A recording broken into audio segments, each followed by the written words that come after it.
नमस्कार, मैं हूं संजय शर्मा। आप देख रहे हैं 4 PM न्यूज नेटवर्क। एक गाना था, बड़ा चर्चित गाना था, ना था मंजूर किस्मत को, ना थी मर्जी बहारों की।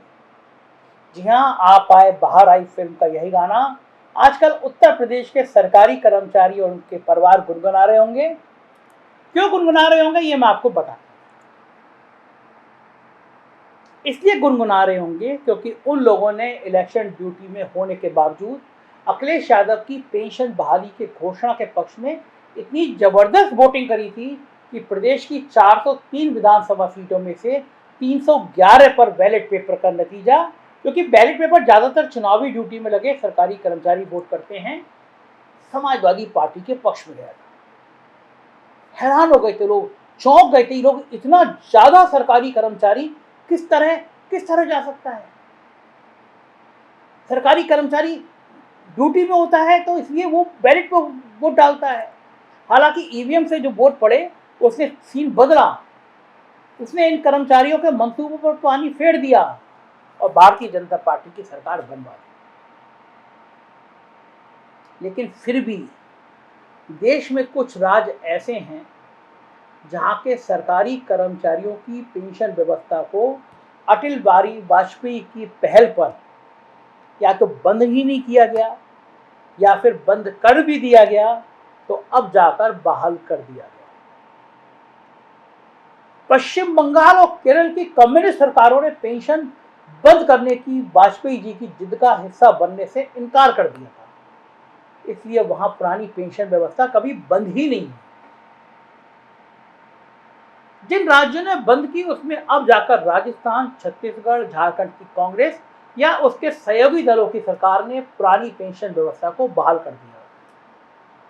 वहीं अपने चुनावी घोषणा पत्र पर अमल करते हुए पंजाब की भगवंत मान सरकार ने भी राज कर्मचारियों की पेंशन व्यवस्था को बहाल करने की अधिसूचना जारी कर दी। लेकिन टाइमिंग गड़बड़ हो गया। मान सरकार की अधिसूचना ऐसे समय में सामने आई है जब भारतीय जनता पार्टी की शीर्ष त्रिभुजी मोदी, शाह, नड्डा अपने अस्तित्व की लड़ाई लड़ने में दिन रात एक किए गए। मतलब इस त्रिमूर्ति के गृह राज गुजरात और हिमाचल में विधानसभा के चुनाव हो रहे हैं और वहां इन सरकारी कर्मचारियों का जबरदस्त प्रभाव है। हिमाचल में तो भूतपूर्व सैनिक भी एक बहुत बड़ा वोट बैंक है।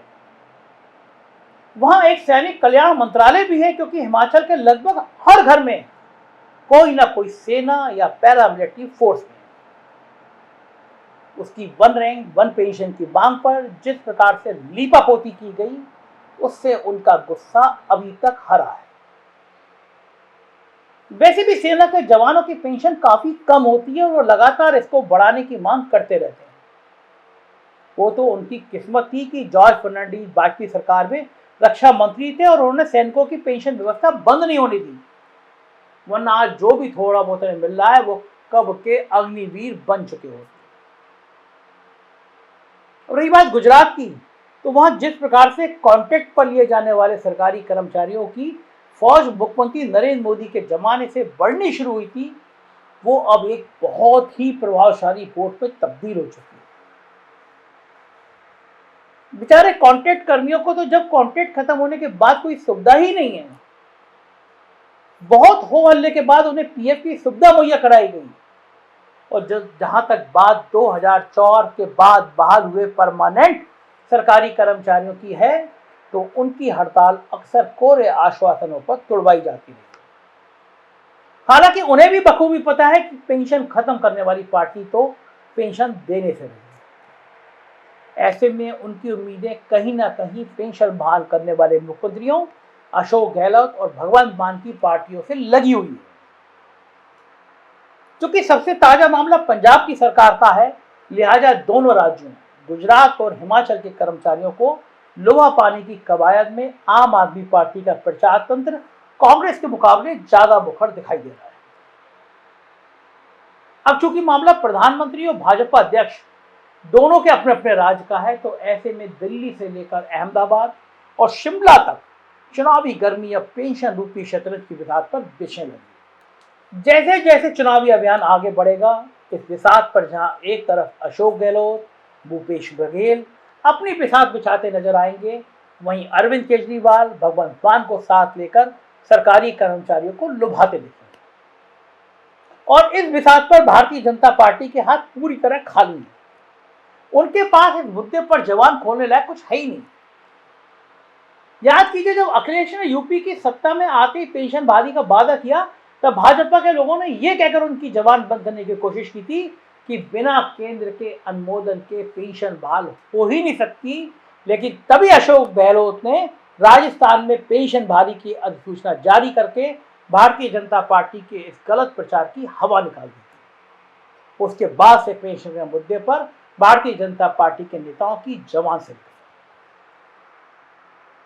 रही बात आम आदमी पार्टी की, तो गुजरात के मामले में एक बात स्पष्ट दिखती है।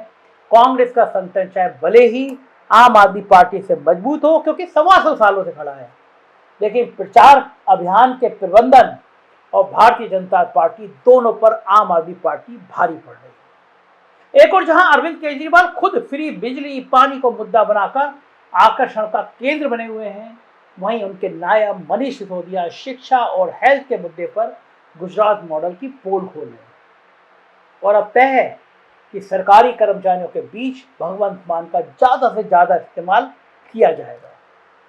27 साल की सत्ता के दौरान हुई गड़बड़ियों को एक्सपोज करने की जिम्मेदारी संजय सिंह उठा रहे हैं, तो बूथ प्रबंधन के मामले में राघव चड्ढा और उनकी पूरी टीम लगी है। यानी चुनाव प्रबंधन के मामले में आम आदमी पार्टी जबरदस्त तरीके से चैनलाइज है।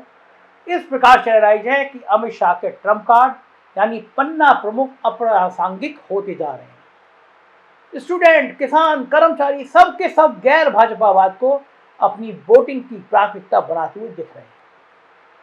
अब ऐसे में प्रधानमंत्री नरेंद्र मोदी का वाइब्रेंट गुजरात, हिंदुत्व, गुजरात का बेटा, इस तरह के जुमले कितने प्रभावी होंगे इस पर अभी सिर्फ कयास लगाए जा सकते हैं। लेकिन फिलहाल जिस प्रकार से भारतीय जनता पार्टी के नए सहयोगी CBI, ED, income tax, narcotics control bureau, ये सब जिस तरह से सक्रियता दिखा रहे हैं, उससे स्पष्ट है कि दोनों राज्यों में भाजपा के हाथ पैर फूले हुए हैं। और इन सब के बीच 10 लाख से ज्यादा कर्मचारियों, पेंशनरों, मतलब उनके परिवार समेत 40 लाख वोट की जमात भाजपा के खिलाफ जाती है, तो निश्चित तौर पर चुनाव में इसका असर पड़ना तय है। चलते चलते बात, इंपॉर्टेंट बात, इलेक्शन ड्यूटी भी यही करेंगे, लिहाजा ईवीएम का कंट्रोल भी इन्हीं कर्मचारियों के हाथ में रहना है, सभी सरकारी कर्मचारियों के हाथ में रहना है। थोड़े कहे को ज्यादा समझिए और देखते रहिए 4 PM। मैं बताता रहूंगा राजनीति क्या है और राजनीति की सच क्या है। आप अगर उत्तर प्रदेश की खबरें देखना चाहते हैं तो दूसरा चैनल हमारा 4 PM यूपी, और बिहार की खबरें देखना चाहते हैं तो 4 PM बिहार को सब्सक्राइब करिएगा। शुक्रिया।